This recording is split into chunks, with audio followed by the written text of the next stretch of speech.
Hello! Okay friends, here is a review a little bit different than what we normally do. Normally it's action figures and the like, but this one is actually one of the newest ships in the X-Wing Miniatures game, the YT-2400. Now, a little disclaimer here. I do play X-Wing Miniatures. It's really fun, but I don't play it competitively. I wouldn't even say I'm very good at it, and it's mostly just my wife and I that play. So I won't get in too depth into the details of each card, just because I'm afraid I will misspeak, because I don't play that often, and I am not super familiar with a lot of the secondary weapons. So, let's get started. This is the packaging, very similar to the same packaging that you saw with the Millennium Falcon and a lot of the other mid-sized ships. I mean, I guess these are called large ships, and then the really big ships are called epic ships. Nice image on the side, and then you've got your detail on the back of everything that comes with it. Most people will recognize this ship as being Dash Rendar's, I believe it was called the Outrider from Shadows of the Empire series. So, let's take a look at what's in the box. Now, of course, first things first, we have the stand, which we will take a look at when we look at the model. Additionally, we have the regular cardboard punch-out pieces. From this, we can see that this ship has a 360-degree firing arc, which is always useful. Very similar to the Millennium Falcon. It comes with several shield tokens. It looks like 5 shield tokens in total, so that tells us that. And of course, if we look here, we can see it hits for 2, has an agility of 2, has a hull of 5, and 5 shields. So it doesn't hit super hard, but it can sure take a beating. And with a 360-degree firing arc, that's pretty nice. And then we see that it has target lock, barrel roll, and focus as its actions. So there we go. Let's take a look at the next cardboard card. Again, 360 firing arc. We see our focus tokens, and then we see our move dial. So it looks like the only maneuver that'll put it into stress is, I know that there's a special name for it. I just call it a U-turn. At speed 4, it's the only time it can do a U-turn. But otherwise, it seems to be fairly maneuverable, with the exception of no short U-turns. They're all long U-turns. So, and then we get some new obstacles, which I'm sure are part of the special scenario, which we'll take a look at in the instructions here in just a second. Your stress token. So, nice to have some new obstacles to throw out on the field. Now, when we look at the instructions, see, it's the typical X-Wing Miniatures instructions. Teaches you how to do a large ship barrel roll, which I guess this is the first large ship that can do a barrel roll. So that would be an actual, for the size of the base, which we'll look at in a minute, that could be very useful.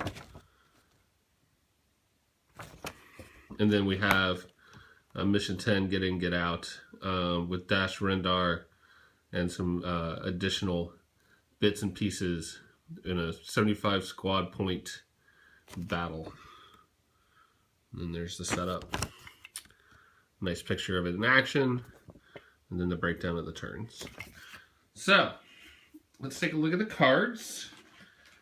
Again, I'm not going to get too far into some of the stuff with the cards, just because I don't generally play with them. I know that's not playing correctly, but, you know, the simpler games are better for me. So, we have Lone Wolf. When attacking or defending, if there are no friendly ships at range 1 to 2, you may reroll one of your blank results, and that takes 2 points. Stay on target. I like that. When you reveal a maneuver, you may rotate your dial to another maneuver with the same speed. Treat that maneuver as a red maneuver. It's nice to be able to change things up. Here's Dash Rendar, Rebel only. You may perform attacks while overlapping an obstacle. Your attacks cannot be obstructed.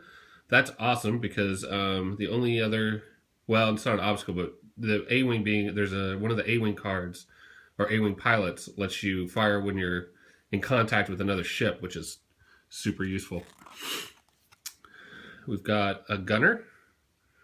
And again, some of these may be re-releases that we've seen in other ships. I wouldn't know. So, though I have every ship that's been released, I don't have all these cards memorized because, again, I don't play with them.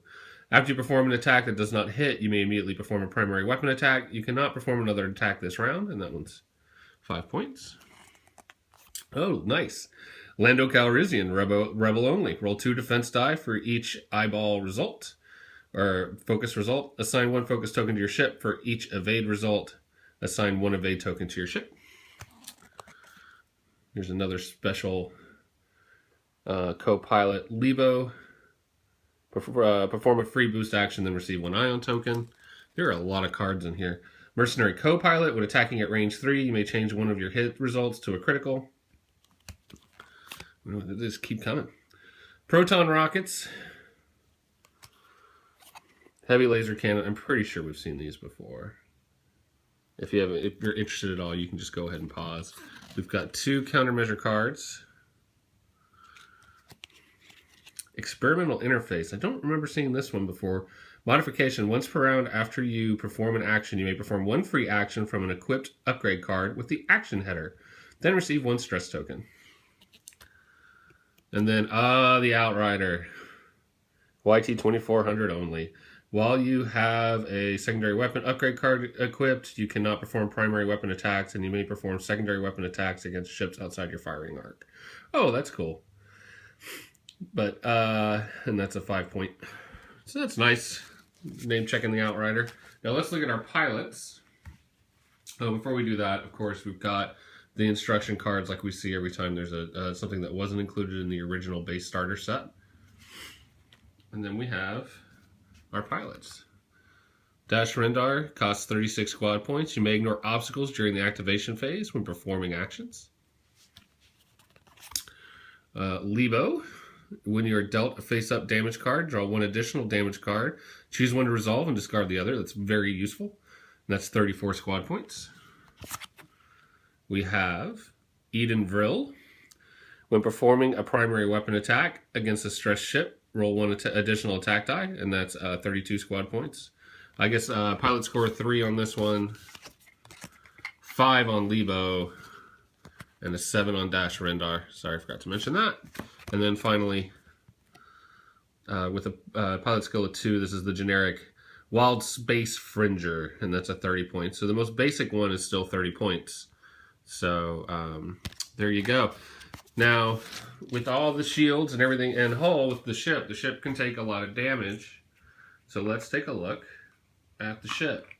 Now, first off, obviously, it's a YT Carillion freighter. So it does have things in common with the Millennium Falcon. Really nice paint app. I like the weathering on the vents, or the exhaust burn, or whatever you want to call it.